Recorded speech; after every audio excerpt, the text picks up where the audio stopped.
Hi there.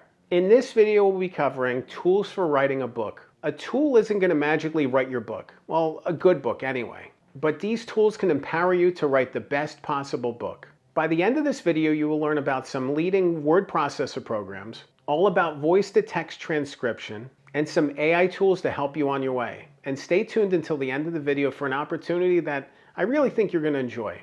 Let's dive in.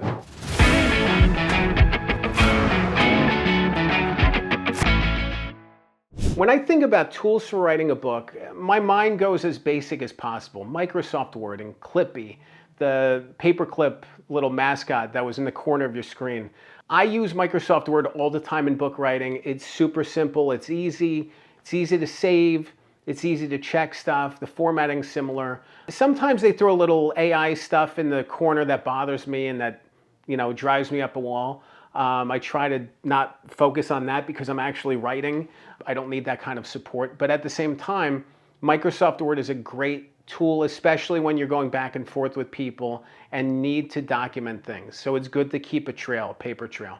Google Docs is similar in a way. When you're working with multiple people, time zones, and you're all working on the same thing at the same time, it can be really special to be in Google Docs because you can go back and forth on the same document, across the world. So it's really special to see, the collaboration that can come into play when you're using a program like Google Docs or like Microsoft Word Online. Microsoft Word Online is similar as well. So it's really neat to see, how word processing has come around. One of the tools that I use the most in book writing is voice-to-text transcription.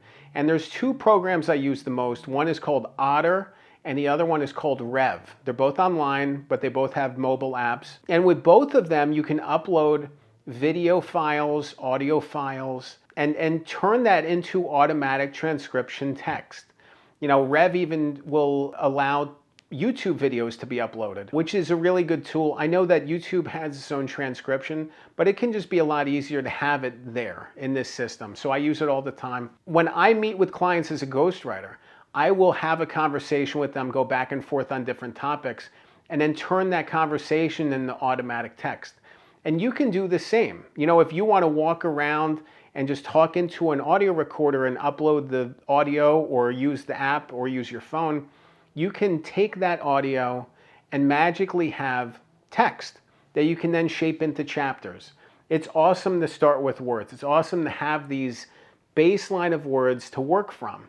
And it's a game changer. 5-6 years ago when I got into ghostwriting, these tools weren't as strong as they are today. And you really needed to do transcription on your own, by hand.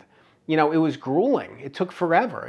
And then you had to figure out, where was that one thing we talked about that I missed? What conversation was that from? And being able to now have this database of material I can search through and just automatically know in a second. This is when we talked about this 6 months ago. I can just jump in. It's a great way to make quick progress. It's a great way to keep things on track. And I love it. I love those kind of tools. They have saved so much time for me in the book writing process, and I know they can help you too. AI tools have come along and have changed the game, but not quite in the way you think. I think about a tool like NotebookLM from Google. It's really high powered. It's really high quality. I use it for organizing and for ideas. And I use it for taking lots and lots of text and summarizing.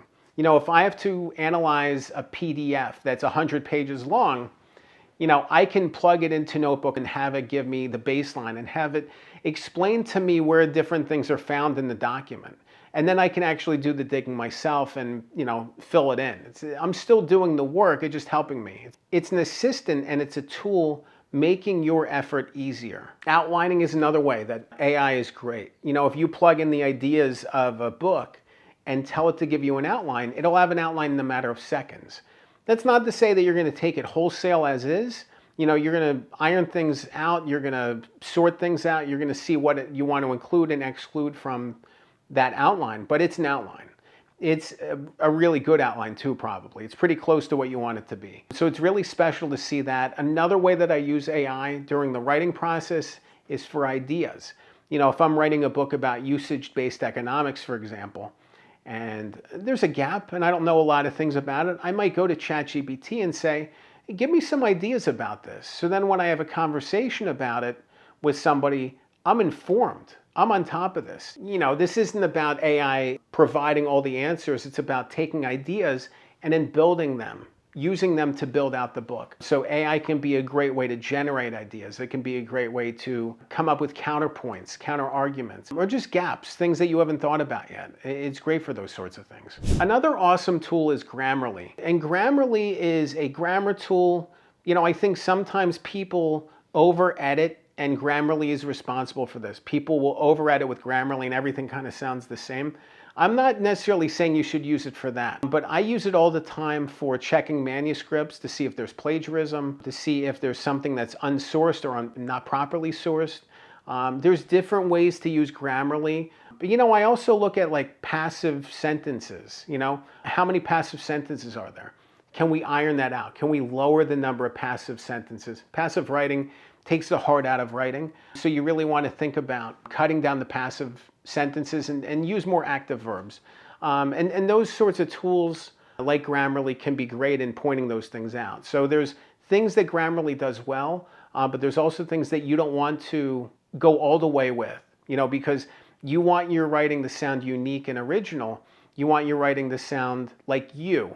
You don't want to take out the you from your voice. And this is why a lot of times I discourage people from using AI writing, because it takes the you out of the equation and it sounds like everybody else.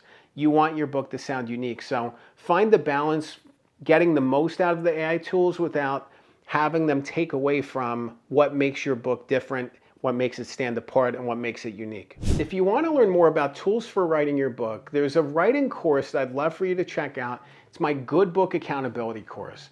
I created it for authors just like you. I want to empower people. I want to share the insights I've gathered from writing or ghostwriting 30 books, and just want to make this process a little bit easier for you. So if you're interested, check out the website goodbookmastery.com. You can click the link below and check out the course for more information. Remember, a good book can change your life.